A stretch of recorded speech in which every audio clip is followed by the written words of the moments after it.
Episode 4 of Gen V marked the first on-screen appearance of Tech Knight, the soup with the power to analyze a person's behavior on a granular level and then judge if they've committed a crime or not, and he entered the premises of Goode University to investigate the death of Golden Boy. Actually, he knew that none of the students, especially those who were in Golden Boy's close circle, were responsible for the deaths. But he needed someone to take the fall for the incident, as per Vought's instructions, and Tech Knight chose Indira, the dean of the institution. Tech Knight underestimated Indira because she didn't have any superpowers. However, when Indira presented some evidence of Knight's peculiar habits, he was forced to back off. Meanwhile, Marie, Andre, Kate, and Jordan located Sam with the help of Emma. They managed to subdue him and prevent him from killing his tormentor, Dr. Cardosa. Soon after his capture, Marie blacked out and found herself in a bed with Jordan. In episode 5, Marie, Jordan, Kate, Andre, and Emma are under the assumption that they were at the craziest party imaginable and that they had partied so hard that they don't remember where they are or why they are in such a haze. So, they do the most obvious thing, they surf through social media. Given how there's a lot of footage of the young soups enjoying themselves in normal and bizarre ways, it clears up the fact that the party was real. But when Sam shows up, nobody remembers him, even though they took it upon themselves to catch him before he killed Dr. Cardosa in the previous episode. Sam tries to jog their memories but to no avail. That's when he states that they have erased everything related to Sam. Sam is obviously talking about Indira, the Woods, and Vought, but for some reason, he doesn't spell it out for them. He keeps it very vague as if that's what the young soups need on top of all the confusion they are experiencing.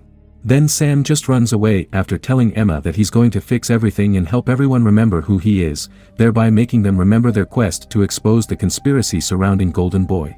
Marie reunites with Jordan, Kate, and Andre, and they all realize that there are severe lapses in their memory. Coincidentally, that's when they came across footage of Rufus at the party.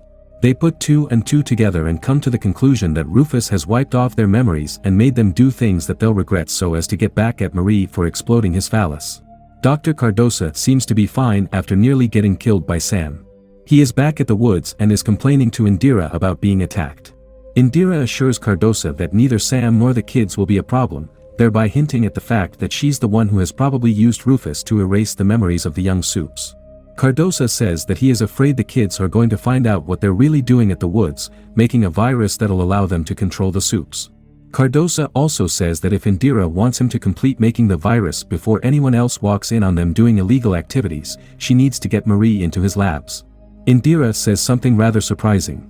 She says that Marie has a secret benefactor, and hence, she is off limits. I think this statement isn't as complicated as it seems. It's possible that Indira is referring to herself as the secret benefactor, and she is the one who is preventing Marie from any serious harm. It's the stuff about the mind-controlling virus that Cardosa is talking about that is complicated. Why is the school that is mentoring superheroes making an anti-superhero virus? Aren't they supposed to make superheroes more capable and powerful? Well, my running theory is that Indira's child was killed by a superhero. Hence, she hates superheroes. As an employee at Vought, working at the tower, she couldn't have secretly made an anti-soup serum.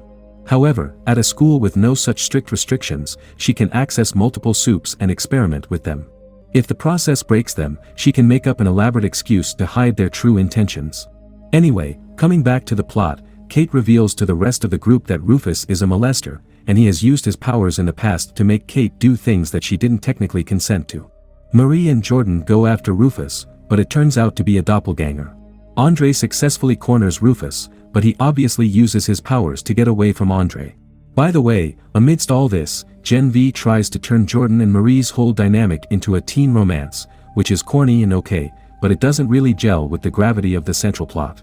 Thankfully, the show doesn't spend too much time on that subplot, as Emma brings things back on track after finding a t-shirt from the drive-in theater that she was in with Sam, thereby proving that Sam was speaking the truth. Talking about Sam, he massacres a bunch of soldiers from the woods who are trying to capture him and then walks away into the distance.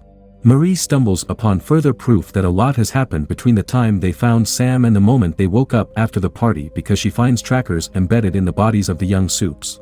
Marie goes to Kate to tell her about the trackers, and Kate uses her powers on Marie, thereby revealing that Rufus isn't the one behind the mind-wiping thing, it is actually Kate. This was a little obvious, given how Kate used to go to meet Sam along with Luke. So, she knew about the woods, and she knew about Sam's existence.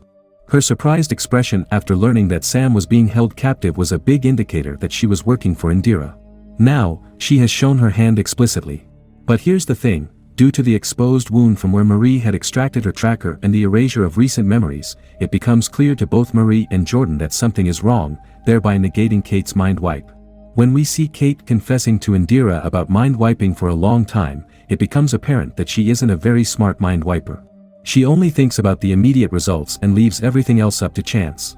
Indira calms Kate down and tells her that if she wants to keep her friend safe, then she has to keep using her powers every time they get too close to the woods.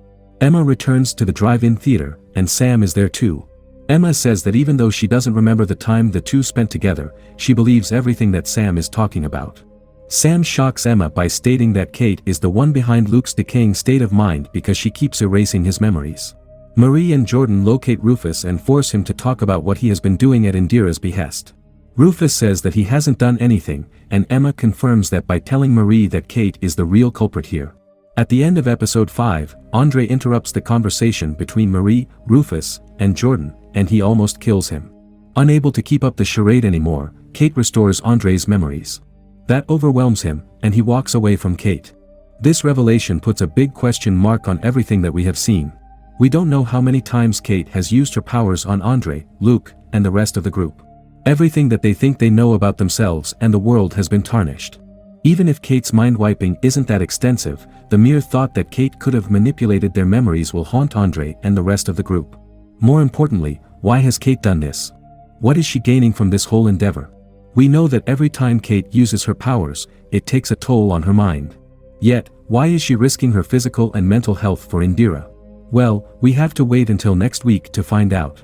Thank you for joining us on this journey, and I hope you enjoyed episode 5 of Gen V.